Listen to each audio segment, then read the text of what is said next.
Plantcast, o primeiro podcast sobre fisiologia e nutrição de plantas. Olá, estamos iniciando mais um episódio do Plantcast, o primeiro podcast sobre fisiologia e nutrição de plantas do Brasil. Hoje serei o host do programa. Eu sou o Itamar Prada, diretor de marketing e inovação da Compass Minerals, acompanhado da Luciane Balzan, gerente de produtos foliares e tratamento de sementes da Compass Minerals. Luciane, dê seu olá para os nossos ouvintes. Olá, pessoal. É uma satisfação estar aqui hoje participando do nosso Plantcast. Esperamos gerar muito conteúdo para vocês aproveitarem com a gente. Obrigado, Luciane. E também do colega Noé Medeiros, consultor de desenvolvimento de mercado da Compass Minerals no Mato Grosso Sul. Noé. Olá, pessoal, ouvintes aí do Plantcast. Hoje a gente vai abordar vários temas interessantes aí com o Fernando e espero todo mundo sair enriquecido aí com bastante conhecimento. Obrigado, Noé. Nesse episódio nós temos a honra de receber o amigo, engenheiro agrônomo, consultor, um dos pioneiros da agricultura de precisão no Brasil e também host de um dos podcasts preferidos, que eu escuto realmente logo após que ele publica. Então temos a honra de receber hoje o nosso amigo Fernando Martins, ou como é mundialmente conhecido, Dindim. Dindim, obrigado por aceitar nosso convite. É um prazer recebê-lo aqui em nosso canal, no Plantcast. E eu gostaria que, para a gente começar, se você se apresentasse e contasse um pouco da sua história para os nossos ouvintes. Oi, Itamar, Luciane, Noé. A honra é minha de estar aqui com vocês. Eu sou fã de carteirinha dessa tecnologia do podcast. Acho ela fantástica, com muitos recursos e com uma forma interessantíssima de a gente trocar conteúdo, conhecimento. E só de estar aqui com vocês participando já é uma alegria muito grande. E ainda mais com o Itamar, que é o meu ouvinte número 1 do Exalcast. A hora que eu lanço o episódio, nem aviso ninguém ainda, só coloco ele de noite. No outro dia cedo já tem um comentário dele dizendo que ele gostou. Então, quando eu faço o episódio, a primeira coisa que eu penso é: o Topete está ouvindo já. Eu sou um apaixonado pelo Exalcast, conhecer as histórias aí dos nossos doutores que passaram pela escola desde a década de 50, né? Até anterior a isso, como tivemos o década primeiro, de 30, né? da década de 30, com o nosso querido doutor Fernando Cardoso. Então é sempre um prazer escutar as histórias que você nos brinda aí com o Exalcast. E hoje a gente quer conhecer um pouco da sua história, né? Lá como host você não tem a oportunidade de contar muito a sua história, você conta a história de outros exalquianos, outros engenheiros agrônomos. Então hoje a gente quer conhecer a sua. Dindim, conta pra gente aí como é que foi a sua história de vida, até se tornar esse profissional de sucesso que a gente conhece. Eu sou paulistano, nascido e criado na capital, filho de um professor e uma cientista social, que acabei enveredando para a área agrícola. Na época do vestibular, sentei com meu pai para escolher o curso que eu ia fazer, e a gente abriu uma nota FUVEST e fizemos uma tabela. Sim, não e dúvida. E a gente foi lendo matéria por matéria e ele me explicando, né? Então, direito, o que faz? Faz isso, faz aquilo. E fomos matéria por matéria e ele me ensinando o que aquela profissão poderia fazer no futuro. No final do dia, quando a gente leu a lista inteira, o único que estava na coluna do sim era agronomia. Então, foi muito fácil escolher. E dali eu passei lá em Piracicaba, fui morar em Pira em 95. Gostei tanto que fiz um ano a mais, né? São 5 anos, mas 5 muito pouco, então eu fiz em 6 anos. Tive a chance de trancar a faculdade um ano e morar na Califórnia, onde eu trabalhei em 3 segmentos: alimentação, informação e entretenimento. Então eu era garçom, dobrava jornal e dobrava paraquedas, enquanto eu morava lá nos Estados Unidos. Então, trabalhei em vários setores. Essa história eu não conhecia, viu? Então, eu sou packer. Dobrava paraquedas. Exatamente. E você saltou também ou não? Não, eu fiz o curso num final de semana, no outro final de semana já estava dobrando. E só um cara que eu assustei, que custou um pouquinho para abrir, mas quando abriu, quase estourou o trem dele fora, que abriu de uma vez. Mas foi só um cara que eu assustei, o resto abriu direitinho. Eu até perguntava, você quer que abra devagar, depressa? Eu tinha todo o esquema de dobrar o paraquedas. Mas eu não saltei não, só dobrava. Isso foi em 2000. Aí em 2001, eu concluí o último semestre que faltava da agronomia e vim morar. Eu fiz uma safra para Ventes, em Mineiros, e depois mudei aqui para Campo Grande. O Henrique Delbache, que é da minha turma, ele já estava com a Glesato aberta, que ele abriu em 2000. Eu morava em Campo Grande e tocava a fazenda da família, uma área de pecuária. E nesse meio tempo a gente adquiriu outra, não era uma área enorme, né, a ponto de compensar um engenheiro agrônomo como o capataz, que era o que eu era, né? Eu era o capataz do gado e morava na fazenda. Nisso, o Deu Baixa estava subaproveitado, na verdade, né, quer dizer, a empresa estava um pouco parada, né? Ele varria o chão, entregava o mapa, fazia amostragem, cobrava o cliente, fazia tudo e a Gresata não crescia muito. E eu estava subutilizado na fazenda, que não era uma área enorme a ponto de compensar ter um agrônomo contratado. Juntou a fome com a vontade de comer, eu viajei um pouco com ele e acabei ficando sócio da Gresata no início dos anos 2000. Toquei as duas coisas no começo, a fazenda e a empresa. Aí a empresa tomou uma proporção muito grande e tomou muito meu tempo. E de lá para cá eu sou focado no trabalho da Gresata. Muito legal. E a Agroexata, um dos pilares da consultoria agronômica dela é a agricultura de precisão, né, Dindim? Sim, a gente tem 3 linhas principais de atuação. Uma delas é a AP, que é mapa de fertilidade, né? O produto final é uma consultoria em adubação e em fertilidade do solo. A gente entrega para o produtor uma orientação de calagem, correção do solo, potassagem, o fósforo, os micronutrientes. A gente entrega uma orientação de como ele tem que proceder na parte nutricional. Para chegar lá, a gente segue vários caminhos. A agricultura de precisão, uma coleta simples, como a gente aprendeu lá na faculdade. Nada muito diferente daquilo, só que feito com muito tempero, né? Um arroz e feijão muito bem temperado. Desde a mais simples até a mais complexa, a gente usa as ferramentas que tem disponível no campo para poder entregar ao produtor uma boa recomendação. Então, a consultoria em solo é o nosso principal trabalho. A gente também tem trabalhos com consultoria agrícola comum, né? Assessoria em lavouras de soja, milho, feijão e trigo, com acompanhamento semanal e também aplicação de insumos. Aí tem um quarto segmento, que é um programa de estágio que a gente montou aqui na empresa, que é o PREA, o Programa de Estágio da Gresata. A gente parou agora por causa da pandemia, com um risco muito grande, né? Ficar transportando jovens de um lado para o outro num momento como esse. Então, o PREA está engavetado até a gente ter vacina, um ambiente mais seguro. Mas até a gente interromper o programa, a gente estava com 72 estagiários por ano, passando pela empresa e pelas fazendas. A Luciane teve contato com alguns, né? Lá em Sapezal. A meta é chegar em 150. Então, agora parou um pouquinho. Muita fazenda cobrando, brava, que não tem estagiário. Tem uma ali em Cidrolândia que o produtor estava reclamando que nessa época do ano ficar sem estagiário, como é que faz? Cadê o PREA? Eu tive que ligar bravo para ele, né? Pô, você tem agrônomo contratado, tem gerente, tem consultor. Como é que o estagiário está fazendo falta, né? Então é sinal que funciona, que o programa funciona, que o estagiário tem a função dele, que é fundamental para a fazenda e para a comunidade em si, né? A gente sempre sofria para contratar. Toda a vida, para contratar, tinha que falar com um monte de gente para achar uma pessoa boa. E ficava reclamando. Só reclamar não resolve, né? Então, vou eu participar na formação dessas crianças aí, ter bons profissionais no mercado, que seja para mim, para vocês, para os nossos parceiros, nossos concorrentes. Então, tendo gente boa no mercado, todo mundo cresce e a tecnologia avança. Muito legal. Eu não sabia desse quarto pilar, viu? A gente veio preparado para conversar mais sobre o primeiro, mas esse último ele é apaixonante. É realmente, eu fiz o meu estágio profissionalizante, a nossa residência, né? Também numa fazenda.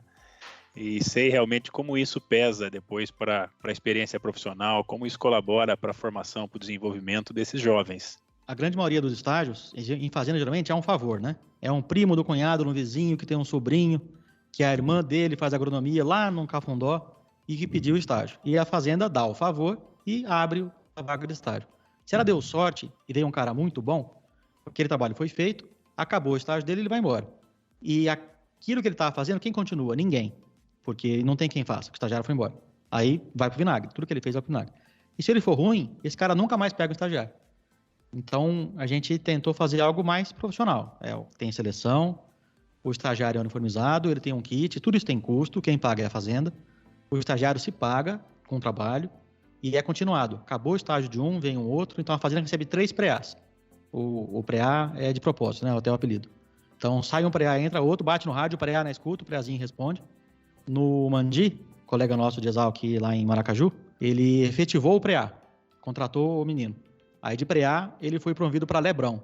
Então agora ele é o Lebrão. Não é mais PREA que ele cresceu na vida, né? Deixou de ser PREA. Então, como entra um, sai o outro, o nome é genérico, por isso mesmo, que é sempre a função é do PREA. Não importa se é o João, se é a Flávia, se é o Antônio. Então é o PREA que tem que fazer aquela função e ela vai ser realizada pelo estagiário. E eu palestrei na Associação Britânica de Consultores Independentes e o Patrick, que é o presidente eu faço parte da Associação Global de Consultores Independentes, a GAIAC. E o Patrick, que é um inglês, que é presidente da GAEC e era o secretário da Associação Britânica, ele veio para cá, conheceu o programa tudo, e ele apresentou na apresentação, ele contou que no Brasil tem os PREAs, como se PREA fosse um sinônimo de estagiário. Então já está ganhando o mundo já. Até estagiário já ganhou um novo nome, hein? Interessante.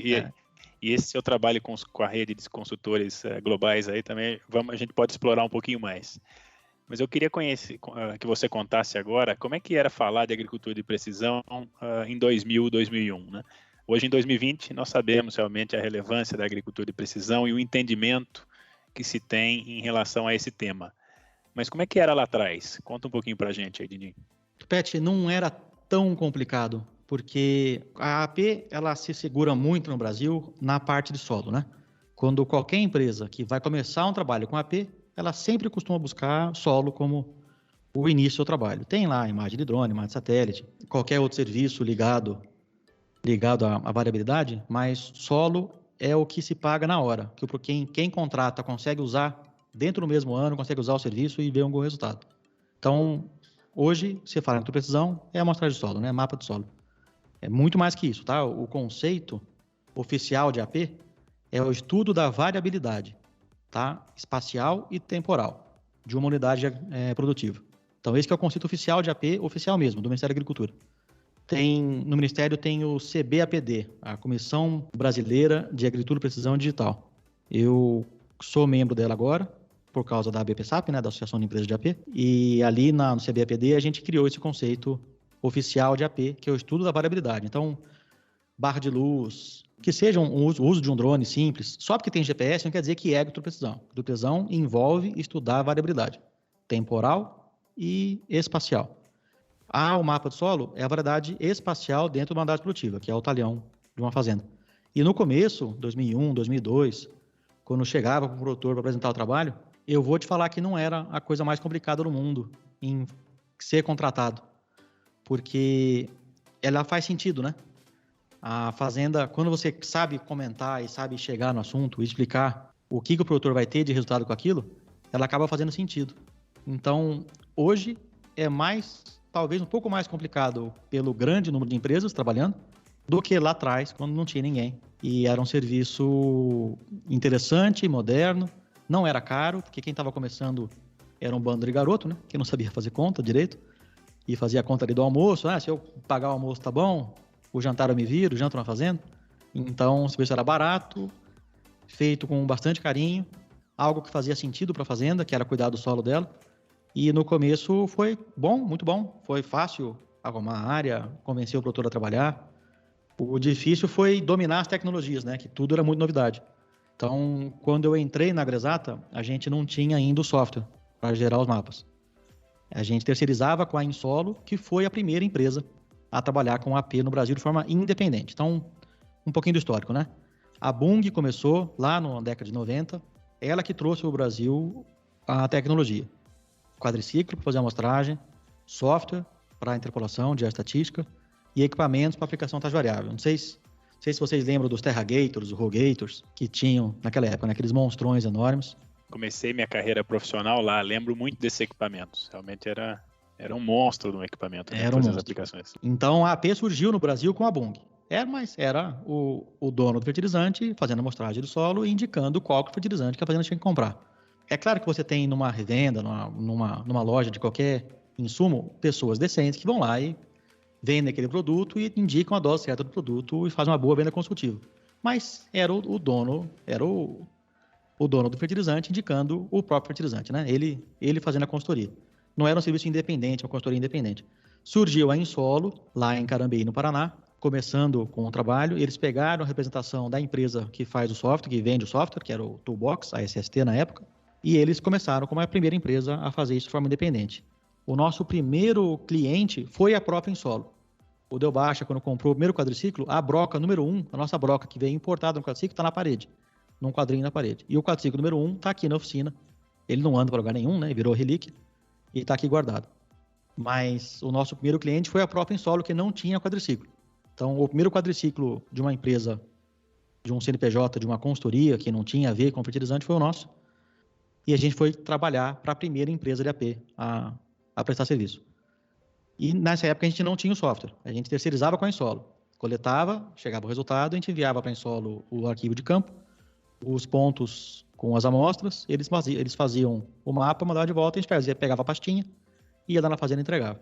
Quando eu entrei na AgroExata, com o aporte financeiro que eu fiz, a gente teve condição de comprar o software. Eu peguei o desktop, que a gente não tinha dinheiro para laptop, eu peguei meu desktop, coloquei na mala, entrei no ônibus de Campo Grande, bati lá em Ponta Grossa, me buscaram, fui até Carambeí, passei 2 dias sendo treinado, instalaram no meu computador, na minha CPU, o programa. Eu só não levei monitor, né? Que daí seria demais, levei só a CPU. Instalamos o toolbox lá, eu aprendi a fazer, cheguei em Campo Grande, fui direto para o escritório, que eu cheguei de manhã cedo, fui para o escritório direto, montei, fiz os mapas do Max Matter, que é um suíço que planta ali em Maracaju. Assim que ficou pronto, eu liguei para ele, eu estava quebrado, né, da viagem do ônibus. Falei, Max, tô com o seu mapa pronto, vamos discutir ele amanhã? Ele combinou, fui para casa, dormi, montei, peguei o meu desktop, pus na caminhonete, passei o cinto na CPU, aí eu levei monitor, CPU, teclado, mouse, levei tudo, aquela fiarama toda. A hora que eu cheguei, que eu abri a sala lá que eu tava carregando um monte de coisa, pedi um cantinho, montei a CPU ali e fiz a minha primeira entrega técnica. E aí o grande desafio para mim era esse, principalmente, né? Era como é que eu ia lidar com toda essa tecnologia nova, e sentando com um produtor que não estava acostumado com aquilo e ter que ser o elo entre as duas coisas, né? Ser a peça de ligação, sendo que para mim era novidade também. Então eu suei bastante frio. Foi a minha primeira entrega técnica, eu suei bastante, até entender e dominar bem o processo. Muito legal, né? São histórias que marcam realmente, né? Pensar que hoje você envia o relatório pela nuvem, né? Realmente com a praticidade que nós temos hoje, eu já estou imaginando você com a CPU aqui do Mato Grosso do Sul para o Paraná e voltando. Eu também, Tamar, imaginei a cena, né? A gente já teve oportunidade de conversar, rodar bastante algumas áreas, né, Dindim? E eu sempre me surpreendo com as suas histórias e com a quantidade de conhecimento, né, de coisas que você aborda, um malabarista, né? 1001 utilidades. Dindim, eu gostaria de, nesse sentido, te perguntar, assim, como que você vê esse desafio de mostrar esse valor ao cliente, né? Quais seriam os principais benefícios que você abordaria, né, no sentido de AP? Por que é bom fazer uma agricultura de precisão hoje? Você que trabalha aí há muitos anos, aí pioneiro na agricultura de precisão aqui no Brasil, queria ter essa tua visão assim hoje dessa aceitação e quais seriam os principais benefícios na sua visão hoje? Como eu falei, a aceitação ela não é o ponto crucial. O produtor ele aceitou bem a informação e é raro chegar numa fazenda que não tem alguém que nunca fez nada, né? Que nunca contratou nenhuma empresa, nunca teve alguém lá dando assistência para ele na parte de agricultura de precisão. O que tem é gente que foi mal atendido e não quer mais saber, né? Não gostou e não quer mais saber nada do assunto. Ou soube de alguém que fez e não gostou, mas alguém que nunca fez nada, isso a gente não encontra mais. Para convencer uma fazenda para que existe importância em se mapear o solo, mapear a colheita, você ter um acompanhamento dentro da sua unidade produtiva, né, do talhão, da invernada, do piquete, saber das limitações de cada pedaço dela e tratar ela como tem que ser tratada, o produtor investe muito e gasta muito com insumos e ele mesmo sabe que o solo tem variação. Então, algumas coisas são a olho nu, né? Você tem variação de areia para argila, eu vou plantar numa área ano que vem, em 100 hectares, a CTC varia de 3 centimol a 15 centimol, no mesmo talhão, de 100 hectares. E isso numa rodada a pé você enxerga, né? Que tem essa variação de textura, de CTC, de potencial produtivo. E nessas situações, toda fazenda tem um talhão ou outro que é dessa forma. E o produtor entende que tem essa variação. Então, se você mostrar de uma forma prática, que a gente consegue localizar onde é que estão essas manchas, tratar como ela tem que ser tratada e tentar tirar proveito daquilo ali, da melhor forma possível, né? A gente tem um retorno melhor. Então, a definição que eu mais gosto de AP, que eu aprendi com o Mihala, que ele era sócio da Insolo na época, o filho do Roberto Rodrigues, o Rodrigo Rodrigues, que a agricultura de precisão é o uso localizado do conhecimento agronômico. Então, para cada localidade, para cada georreferência da fazenda, eu tenho um certo conhecimento agronômico específico que vai solucionar ou amenizar aquela situação.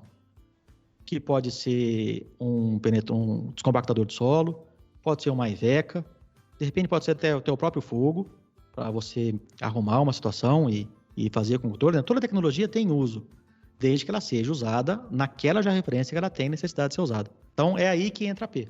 Você pegar toda essa gama de conhecimentos agronômicos que a gente ganha e adquire ao longo da vida e tentar usar essa gama de forma localizada. Conhecer cada sítio específico da sua fazenda e entender o que você precisa fazer naquele momento, naquele lugar.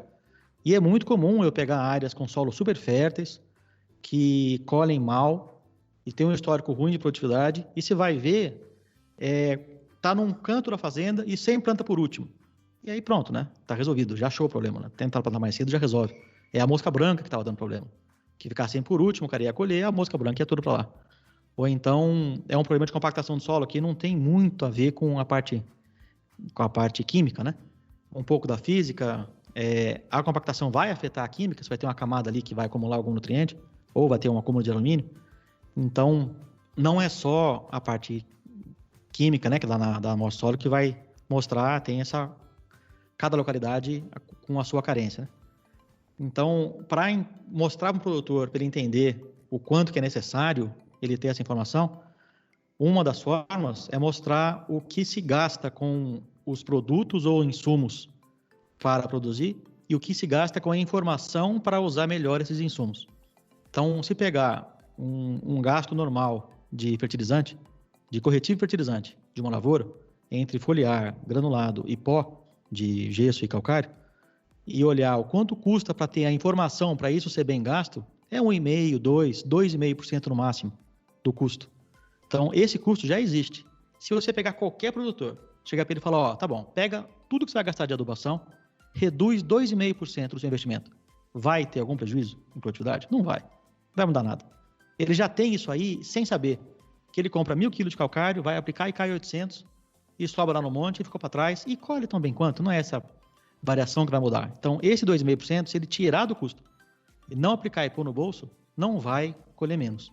E agora fala pelo contrário, tá bom, agora aumenta, vai gastar 1.000. Então, gasta 1.025. Em vez de gastar só 1.000, gasta 1.025. Vai aumentar a produtividade dele? Em aumentar 2,5%? Não vai nada. Vai colher mesmo tanto. Então, se ele pegar e investir 2%, 3% do que ele gasta hoje, que é uma fortuna com fertilizante, para fazer esse gasto ser menor e dar mais resultado, maior e dar muito mais resultado, igual e dar mais resultado, que são as 3 opções que ele tem, nenhuma é ruim. As 3 opções são boas. Não tem por que não fazer, não tem por que não investir no próprio solo, que é a base dele para fazer qualquer coisa, né? Eu estava com um produtor ali de Campos de Julho, no telefone, era começo do ano, e a gente estava discutindo a adubação da safra 21-22, essa que está plantada, né? Então, essa conversa foi lá em janeiro de 2020. E como toda amostra de solo, ela vem tarde para o adubo comprado e cedo para o que vai ser comprado, né? Ela nunca chega a tempo daquele que já está comprado. É raro você coletar a amostra, chegar ao resultado, e aí a fazenda comprar insumo para aquela safra. Está comprado já. Então, aquela amostra é para ajustar o que está comprado e programar o próximo. E foi o que foi feito. A gente coletou a amostra em 2019, pegamos o fertilizante já comprado, aplicamos da melhor forma possível. Janeiro de 20, eu peguei aquele resultado, nessa conversa telefônica, a gente definiu a adubação da próxima safra. E ficamos lá meia hora no telefone discutindo a adubação. Gastamos lá, sei lá, 3, 4 milhões de reais numa conversa de 20 minutos, né? Definindo a adubação. Aí depois, assim, antes de ligar, eu falei, então tá bom, então quando colher a soja, a gente vai lá, faz uma amostragem simples agora, que a gente já tinha feito a coleta em grid, né? Vamos fazer uma amostragem simples, zona de manejo, direcionada, nas manchas. E aí, quando colher o milho, a gente vai lá e aplica conforme o resultado. Falei, não, Dindinho, eu não queria gastar com análise solo esse ano, queria economizar um pouco. Falei, caramba, a gente acabou de gastar 3 milhões de reais, você não quer gastar 10 mil com análise solo? Ele gastou 3 milhões, você não chorou. Eu falei para aumentar aqui, cortar lá, você não falou nada, você achou tudo ótimo. Ele, tá certo, né? Tá bom, vai lá, coleta. Não tem problema. Coleta mesmo e manda bala. Então, quando a pessoa enxerga, quando ela olha para o número, o produtor grande olha o número, né? Então, o cara lá tem 10 mil hectares, vai olhar por 400 mil reais, 500 mil reais com análise solo, o cara cai para trás, que é um volume grande. Só que se ele olhar uma linha para baixo e ver que ele gasta 10, 15, 20 milhões de fertilizante, não é muito dinheiro, porque aquele dinheiro já está embutido no custo dele de comprar o corretivo, o fertilizante, o foliar. Então, ele já gasta aquilo. Se ele investir um pouquinho de dinheiro na informação para pegar aquele mundo de recursos que ele vai gastar no produto, ele consegue ter ou gastar igual e colher mais, ou gastar menos e colher igual, que é bom também, ou gastar mais e colher muito mais. São as 3 opções que ele tem, caso ele invista na informação. É isso aí, Fernando. Muito importante. Assim, eu queria dizer que, primeiramente, né, eu sou um entusiasta aí da agricultura de precisão. Eu venho, né, da agricultura de precisão. Minha primeira experiência profissional foi nesse ramo. E eu acredito que é a ferramenta essencial aí para conseguir cada vez mais ser eficiente na adubação, né? E, consequentemente, isso vai trazer sustentabilidade, porque a gente vai colocar a quantidade certa no local certo, né? A quantidade necessária. E a partir dessa prática, o produtor vai poder homogeneizar a sua lavoura e aumentar a sua produtividade. Então, aproveitando aí o seu know-how, né, sobre o tema, eu queria que você explicasse um pouco aí para os nossos ouvintes as principais metodologias de trabalho que é presente hoje na agricultura de precisão. Então, são principalmente o formato de grid ou zonas de manejo, né, até com imagens de NDVI. E quais são as principais diferenças entre esses 2 formatos? Se existe um melhor, qual que é a sua preferência, qual que você atua hoje? E linkado a isso, qual a importância de uma boa amostragem de solo? A gente tem diferentes formas de chegar numa conclusão sobre qual a melhor metodologia de coleta, né? A coleta em grid, para você estudar a variabilidade e interpolar os resultados, você relacionar um ponto com o outro, ela tem que ser densa. Então, ela não pode passar muito de 4 hectares. Você tem que ter bastante informação, né? O que tem, eu forneço para o computador o ponto 1, 2 e o 3. O que tem entre um ponto e outro é já estatística. Eu vou estimar o que tem no meio do caminho. Se esses pontos distam muito um do outro, estão muito distantes um do outro, o software aceita. Pega um talhão de 100 hectares, coloca lá 4 amostras de solo e manda interpolar, ele vai interpolar, vai pintar, ficar aquele monte de quadradinho colorido e eu vou gerar um mapa de taxa variável de qualquer insumo que você quiser. Só que o chute é muito grande, né? Para eu estimar o que tem entre um ponto e outro. Então, a gente trabalha aqui com um grid máximo de 4 hectares. É daí para baixo. E também tem que ver como é que você vai coletar esse grid, né? Um bom número de subamostra, espaçar um pouquinho as subamostras para não ter perigo desse ponto estar bem numa curva de nível que foi rebaixada, numa praça que era de pecuária, que era bem ali onde o gado parava, ou então onde tinha pedra e cavou muito. Tudo isso aí você cai num erro de deixar um ponto ali e coletar só em volta. Então, espaçar um pouquinho esses pontos, marcar de onde saíram esses pontos é interessante. Então, tudo isso é interessante para uma coleta em grid. E usar uma boa metodologia de estatística, né? Usar um bom software e uma boa metodologia. Tem algumas, as mais usadas, crigagem inversa da distância. Para cada elemento você vai ter uma metodologia melhor, mas a mais usada no Brasil é a crigagem. Confiando bem nos dados, né? Você tendo uma boa coleta e confiando bem no laboratório que você usou. Laboratório com selo, de qualidade, isso é importante. Um contraste para comparar qual que é melhor, uma coleta em grid por uma zona de manejo, vai depender da situação que tem aquele talhão. Então, tem talhão que precisa, que ele obrigatoriamente é interessantíssimo entrar na coleta em grid. Tem situação que não, que eu posso trabalhar com um grid, não um grid, né? Uma zona de manejo um pouco mais espaçada e usar alguma informação para me balizar como desenhar essa zona de manejo. Quais são os principais... Se eu vou mapear solo e a zona de manejo vai ser uma coleta de solo também, nada melhor que o próprio solo me mostrar onde é que estão essas zonas, certo? Eu posso pegar um mapa antigo de solo, de CTC, de textura, um mapa de matéria orgânica, que são parâmetros que não vão mudar ou não vão mudar muito ao longo do tempo, e adotar esses parâmetros como a minha fonte de informação para gerar a zona de manejo. Se eu puder conciliar uma imagem satélite, só que a imagem sozinha é uma foto pontual daquele momento. Se você não olhar mais imagens da mesma safra, você pode ter essa imagem logo depois de uma boa chuva. 3, 4 dias depois de uma boa chuva. O índice melhora. Ela nivela um pouco, você vai ver que todas as plantas estão num índice muito parecido. Se ela for logo antes dessa chuva, você vai ter algumas variações que pode te indicar, tirar uma amostragem que não tem a ver com a parte química. E essa coleta, ela é basicamente química, né? Eu vou ter só um elemento físico, que não é a compactação, é só a quantidade de areia e argila e silt que tem nessa área. Mas uma foto um dia antes dessa boa chuva, e logo depois de 15, 20 dias sem chover, ele pode mostrar problemas químicos que tem essa área, mas também me abrir o olho para um problema físico. Que se eu pegar essa única imagem, eu sozinho, aqui no escritório, do ar-condicionado, e desenhar uma zona de manejo para ir lá coletar, eu vou cair num erro. Então, eu dependo de ter mais informação, uma única imagem não vai fazer muita coisa, eu dependo da fazenda estar junto, dela participar desse processo, não eu sozinho fazer isso. O mesmo com o mapa de colheita, ele é uma foto daquela safra, e que se a máquina não foi bem calibrada, e não foi feito com bastante zelo e capricho, aquela informação ela é ruim, ela traz dados ruins, ela mais desinforma que informa. Então, o mapa de colheita é comprometimento. Quer deixar bem claro que mapa de colheita não basta só pegar a colhedeira, ir lá na área, colher, tirar o arquivo e gerar o mapa. O produtor, quem estiver lá na fazenda, o gerente, tem que estar comprometido a gerar um mapa de boa qualidade. Caso contrário, é perda de tempo para quem está usando o equipamento com a informação da produtividade e quem for gerar o arquivo, porque é puro ruído. E se pega uma área que tem 3, 4 colhedoras colhendo, todas com equipamento, se não estão todas calibradas igual, você não vai ter uma boa informação. É perca de tempo de novo. Então, o mapa de colheita seria uma ótima informação também para tomar a decisão, né, de uma zona de manejo. Mas uma colheita só não faz verão. Assim como uma única imagem de satélite também não resolve a sua vida. O ideal é você ter várias imagens e de safras distintas da mesma cultura. Só que o produtor do lado, para olhar, em 2017, eu plantei variedades diferentes em datas diferentes. Então, essa variação de cor que está aí não é solo, isso é variedade. Então, essa imagem sai fora. Ela não entra na sua média. Ou se ela entrar, se divide em A e B o talhão, e aí você faz uma média para cada uma delas. Para ter as áreas onde sempre varia, onde nunca varia e onde varia pouco. Essa é uma decisão interessante também para você desenhar a zona de manejo.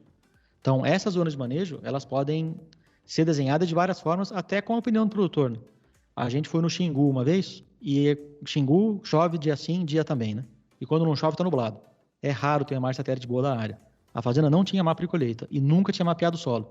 E o acordo com ela, que ela estava querendo conhecer um pouco o solo, não tinha taxa variável, não adiantava gerar muita informação, então a gente ia fazer uma coleta de zona de manejo a cada 20 hectares em média.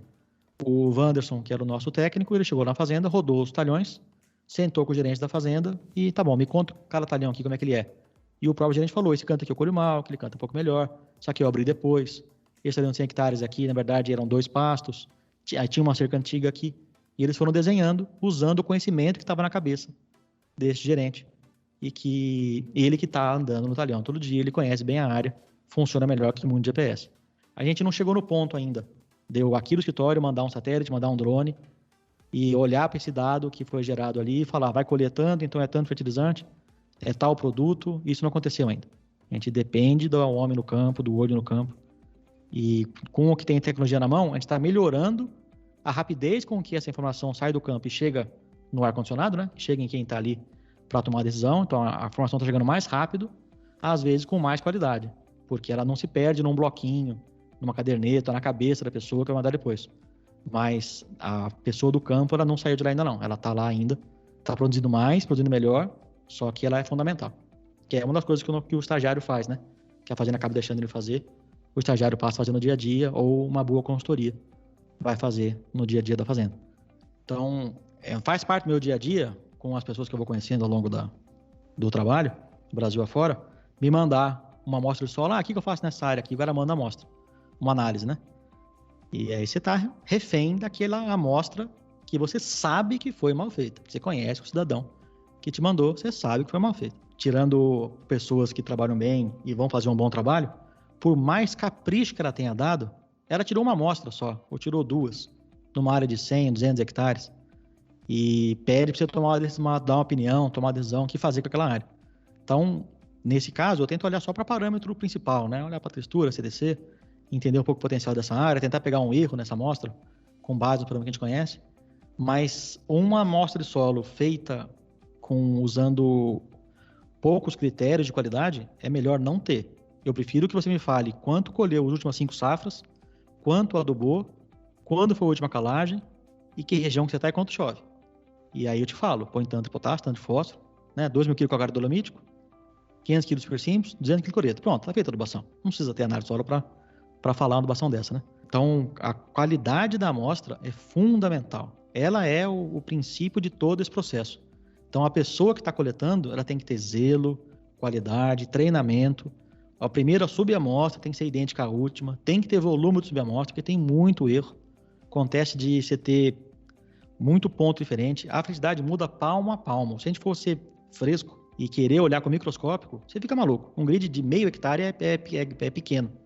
O ideal é grande, na verdade. O ideal é ser menor, porque se você for analisar palmo a palmo, você vai ver variação. Então, você tem que tampar o olho para algumas coisas, entender que não adianta você exagerar, que vira só em gasto, tem que ter uma informação que condiz com a realidade da área, então o produtor tem que olhar para aquele mapa e enxergar a fazenda dele.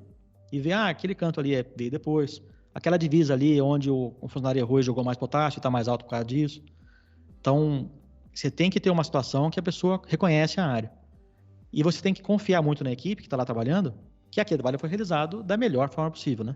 Então, treinamento e qualidade de quem for coletar, isso é fundamental, porque senão todo o trabalho meu e seu, que está na ponta, pegando aquela informação já pronta, ele vai por água abaixo, né? Se tudo aquilo não for feito com a qualidade extrema. Não é nem boa qualidade, é extrema, cara. Tem que caprichar muito. Se você olhar bem para a amostra de solo, você desanima, né? Você tem o hectare, 100 metros por 100 metros, por 20 centímetros. Você tem 2.000 metros cúbicos de solo. Aí o cidadão vai lá e enfia uma sonda ou uma broca de 1 polegada e tira lá um tantinho de terra nesses 2.000 metros cúbicos.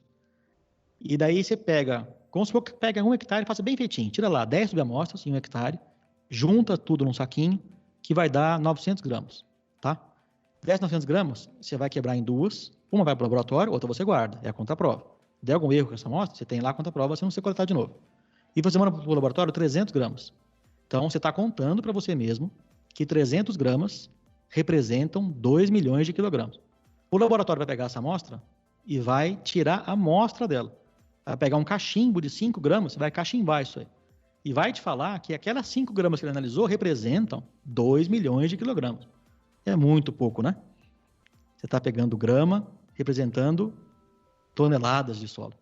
Então, se não tiver uma pessoa muito competente para coletar, um laboratório muito competente para analisar, e uma pessoa, e um grupo, né, de pessoas para interpretar aquele resultado, larga a mão, vamos ver o histórico e compra calcário magnesiano super simples de cloreto, faz quando o patrão for na fazenda, faz um manganês uns 10 dias antes para ficar bem escurinho em lavoura e pronto, não tem o que fazer. Tá feita a adubação e para falar que vai quebrar? Não vai, porque passou-se anos fazendo isso, né?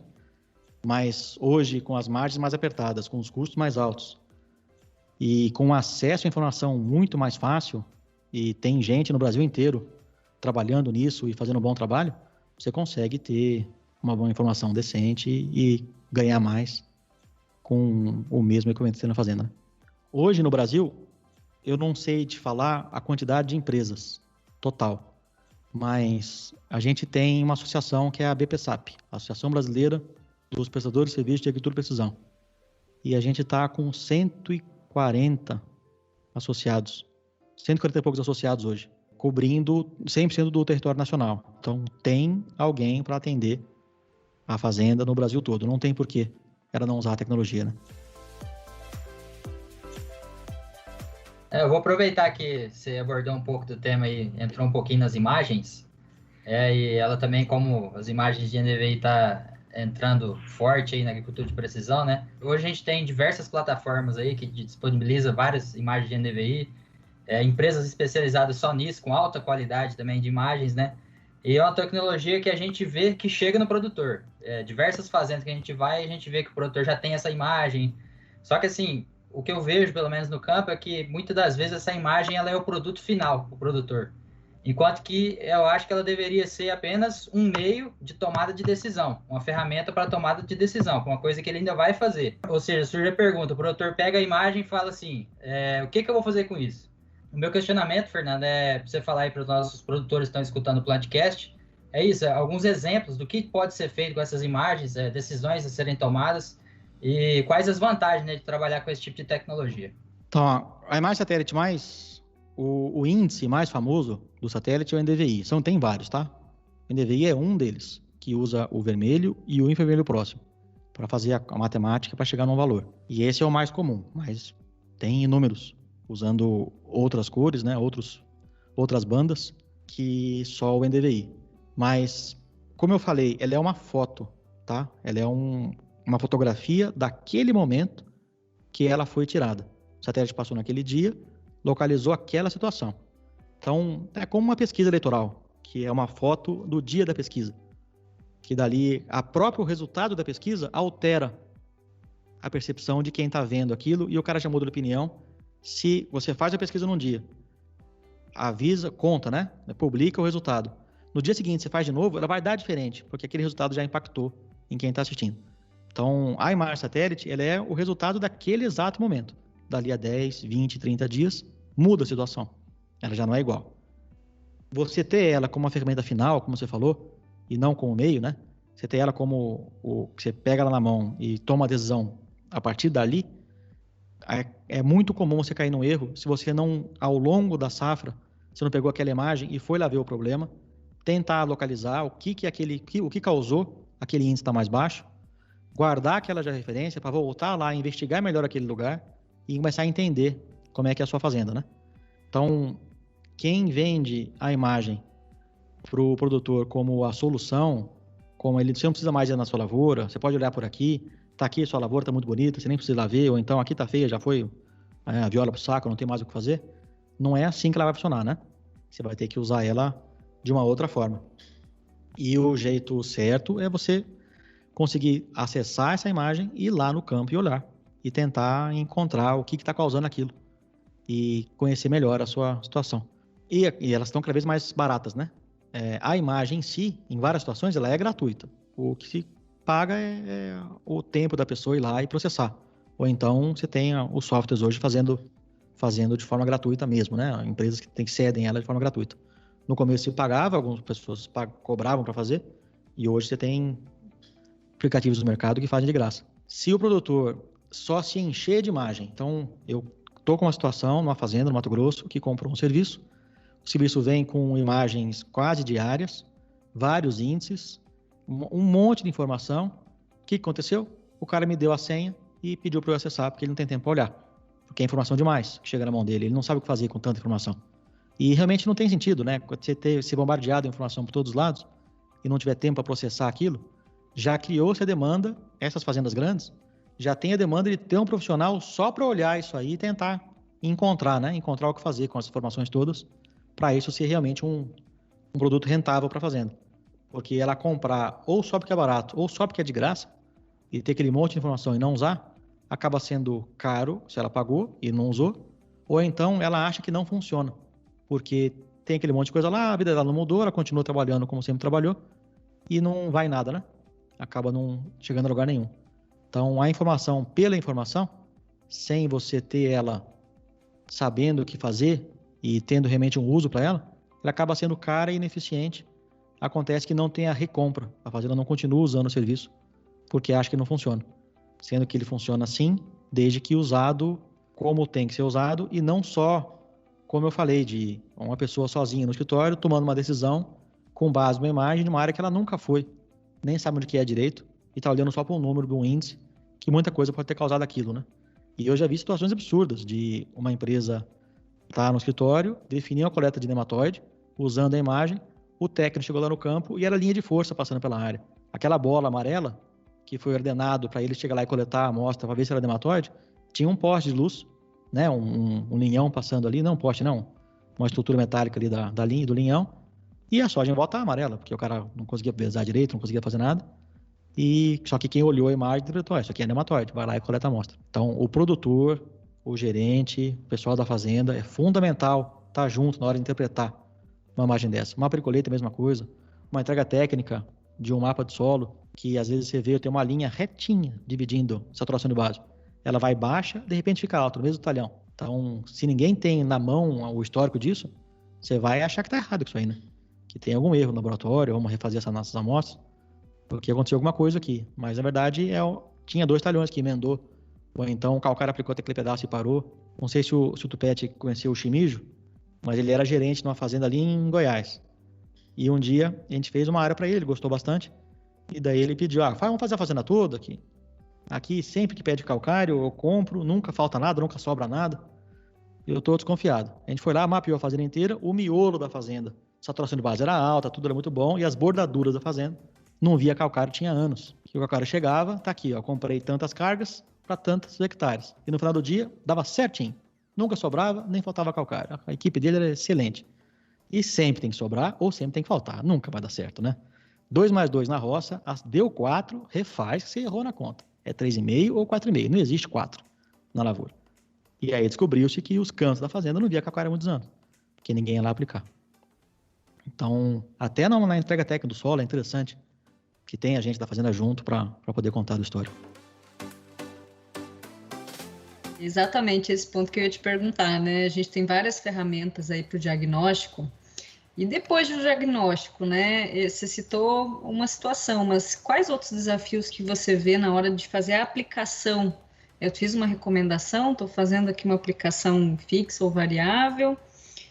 Então, desde calibração de máquina ou aplicação, por exemplo, de micronutrientes, que é um volume menor. O que você pode citar para a gente de alguns desafios aí para a gente caminhando para o encerramento?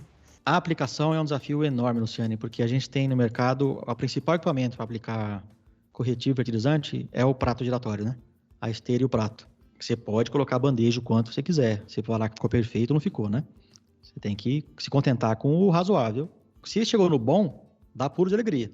Mas tem que se contentar com o razoável. Não tem o que fazer.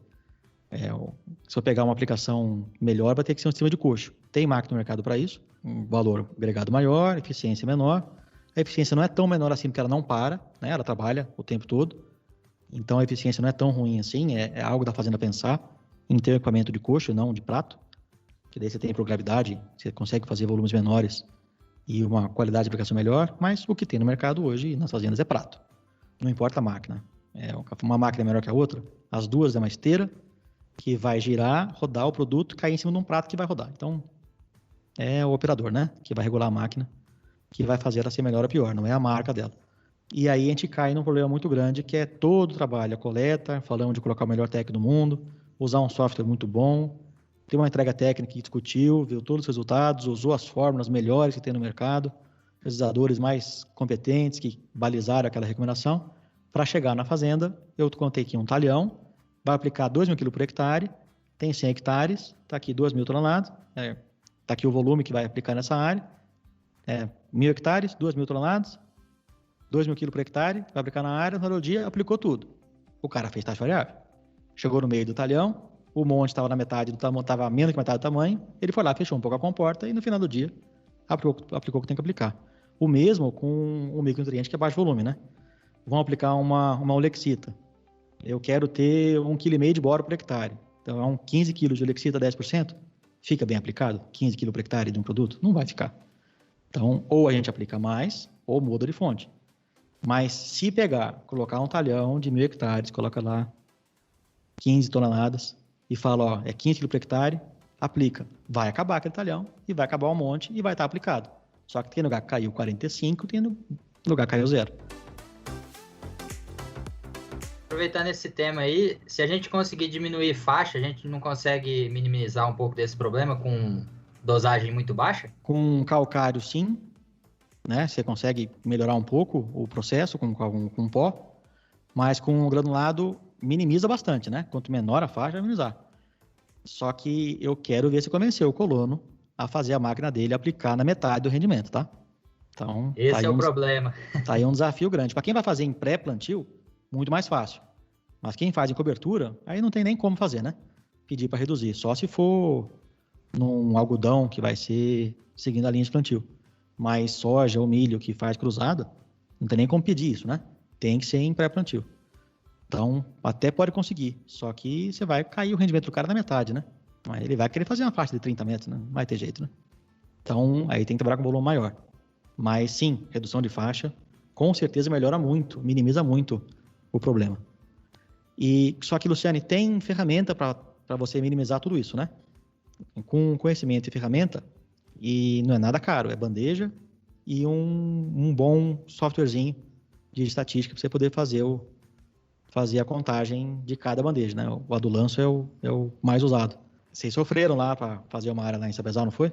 Realmente a gente faz essas atividades a campo, né? O nosso time técnico de calibração. Então, tem algumas situações que são mais desafiadoras, principalmente em aplicação de calcário e micronutrientes, realmente, como o caso que você citou, abaixo de 20 quilos, por exemplo, né, por hectare.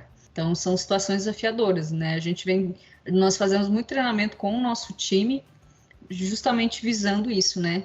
Nós temos produtos de qualidade e nós queremos que eles sejam aplicados da melhor forma também, né? Então a gente vem capacitando muito o nosso time para tentar minimizar esses erros ao máximo possível, né, Didi? Então, vocês lá no Cepesal, vocês estavam lá, estava você, o PREA, o gerente da fazenda e o proprietário, colocaram bandeja e passaram várias vezes e chegaram aqui a 22, 23 quilos por hectare, com a mínima regulagem daquele produto.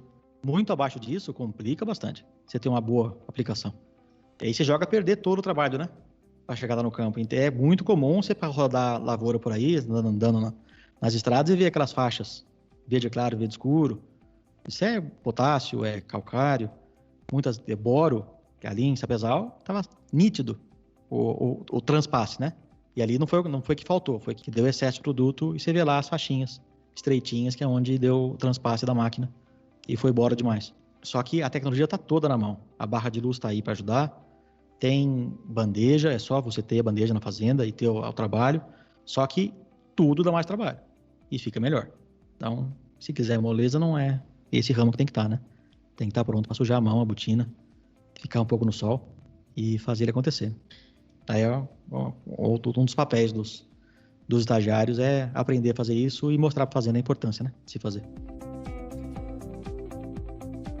Sobrou conversa, sobrou assunto e faltou tempo aqui, viu? Então, realmente, eu gostaria que a gente tivesse conversado um pouco sobre essa experiência da consultoria global. Você faz muita viagem com produtores também para conhecer a agricultura em outros países, então são temas aí para próximas conversas. Hoje, para a gente já ir partindo para o encerramento aqui, eu queria uma última pergunta na agricultura de precisão, que já é um tema muito complexo. A gente falou sobre a história da agricultura de precisão no Brasil, sobre alguns desafios e oportunidades. O que você enxerga como fronteira da agricultura de precisão? Quais são a próxima onda da agricultura de precisão? Que pergunta capciosa, hein, para encerrar. Então tá bom, o que a gente pode pensar em o que pode ter de próximas ondas, né? E tomar um cuidado para essa onda não ser uma onda só que vem, bate e depois o cara quer surfar naquela, acaba perdendo, acha que ela passou e ela era importante e não era, vai vir outra, né? A gente tem cada vez mais o acesso a drones e isso está ficando mais popular, né? Então, esses dias, um dos nossos sócios planta lá em Goiás e ele fez uma pulverização, contratou o serviço de secação com o drone e adorou, gostou bastante do resultado. É caro ainda, tá? Bem mais alto valor do que você pegar uma máquina para pulverizar. Mas não amassou nada. Só que ainda é mais caro que o avião. Só que foi pouco burocrático, né? O cara foi lá, voou no instante, estava feita a área. Então, isso tende a baratear muito. O componente vai baratear, as vendas vão aumentar. Então, se for para falar para uma próxima onda, e que eu imagino que vai crescer, vai ser na parte de defensivos agrícolas. A gente tem um equipamento que está no mercado faz tempo, mas tem muito que crescer ainda, que é você fazer a aplicação localizada de herbicida.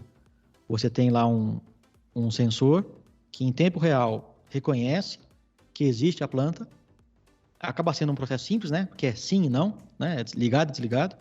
Então ele localiza uma planta em tempo do bico que está logo atrás acender e pulverizar. Então isso existe, está no mercado tem um tempo, mas muito caro ainda. Tendência a baratear e isso melhorar. E a aplicação de insumo via equipamentos, que bem dizer não é na linha de AP, né? Eu não estou fazendo ele de forma variável ou usando a variabilidade no talhão para definir a aplicação. Mas tem a ver com a parte digital ou a tecnologia, que talvez a gente vai ter bastante coisa sendo usada no campo, mas a qualidade da aplicação, isso tem que melhorar bastante também, e talvez seja um ponto a melhorar no futuro. Porque a gente tem muita coisa que fazer no básico ainda, né? E toda hora a gente quer novidade, quer um celular novo, quer um carro mais moderno, e sendo que tem um básico aí que não está sendo feito ainda. Básico com tecnologia, né? Não digo que para fazer a taxa variável tem que fazer um convencional antes. Não, pode fazer o convencional na variável, não tem problema. O plantio direto tem muita área sendo refeito porque foi mal feito lá atrás. Então tem muita coisa para se preocupar, até pensar em robótica, um trator que vai andar sozinho lá na área e vai reconhecer a mancha do solo e vai aplicar sozinho o produto. Então, acho que tem que continuar os estudos nessa linha. A gente vê bastante vídeo de coisa acontecendo, quando viaja, encontra com um pós-graduando maluco testando uma máquina nova. Mas eu não vejo uma mudança muito drástica no que está sendo feito no campo hoje, com base em elementos. Talvez uma próxima onda seja a qualidade dos produtos, né? A gente ter produtos mais nobres, que temos no mercado alguns, que com o uso tendem a se baratear, porque vai ter volume sendo usado, e aí você vai poder fazer uma recomendação mais duradoura de adubação de sistema.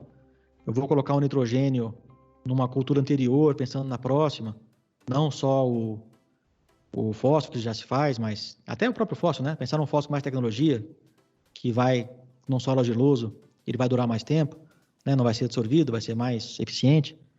Então, talvez uma próxima onda de tecnologia para se usar no campo nem venha muito na informação ou na forma de usar a informação, porque ela está toda na mão, né? O aplicativo está na mão, o GPS é de graça quase, você tem softwares 1000 para poder usar, pessoas estudando, tem faculdades disso já tem formandos de nível superior em agricultura de precisão no Brasil, que já saem já da faculdade já focado nisso. Então, eu não sei dizer não, Tupete, não sei dizer qual que é a próxima onda, não. Acho que tem tanta coisa para acontecer de forma lá no arroz e feijão, né? Para melhorar e aprimorar o arroz e feijão. A gente está falando de aplicar, hoje a gente aplica com prato giratório ainda.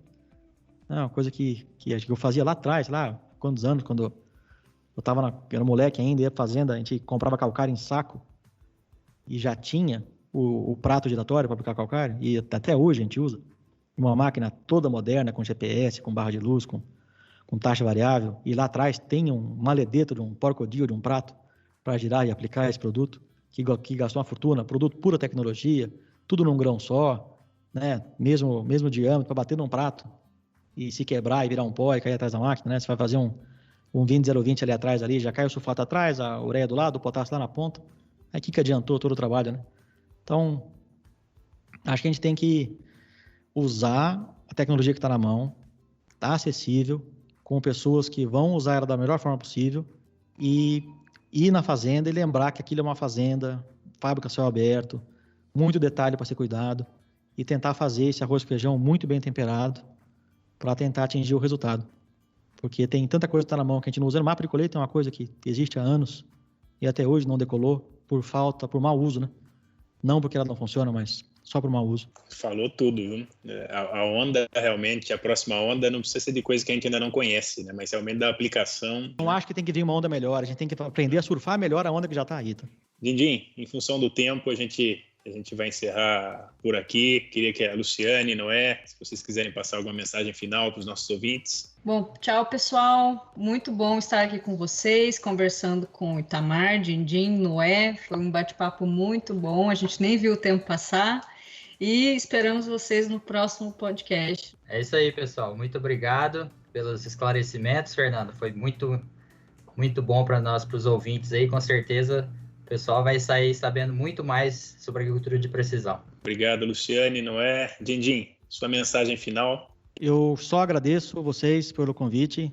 Participar do Plantcast está sendo uma honra. Eu já tive vários mestres que passaram por ali. O Lepra foi um que eu adorei ouvir, o Guilherme Ol. A gente teve muitos episódios fantásticos. Eu sou ouvinte de podcast há muitos anos, desde aquele Nokiazinho de barra prateado, que já vinha no Symbian, já vinha instalado já o aplicativo de podcast, eu já ouço.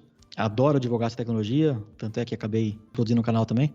E sucesso para vocês, que o canal cresça e que mantenha esse padrão de vocês, que está sendo excelente. E é interessante que eu conheci podcast numa viagem que a gente fez junto de São Paulo a Atibaia para o Nutri Experts, né? E você me perguntou, você sabe o que é podcast, né? E realmente, e a partir dali eu também virei um apaixonado por essa ferramenta e estamos aí muito felizes com esse canal também. E aqui realmente foi uma iniciativa que veio dos colegas Guilherme, Franco e Dinali aí, que também certamente estão nos ouvindo e que a gente está muito feliz em dar continuidade nesse projeto. Dindim, novamente muito obrigado por ter nos prestigiado aqui com um assunto de tamanha riqueza e passando a sua experiência de muitos anos de campo e trabalhando com agricultura de precisão, consultoria. E assim a gente finaliza mais essa edição do Plantcast e aguardamos todos os ouvintes na nossa próxima edição. Até a próxima! O Plantcast é uma produção da Compass Minerals Plant Nutrition. A gente inova e nutre. O agro cresce.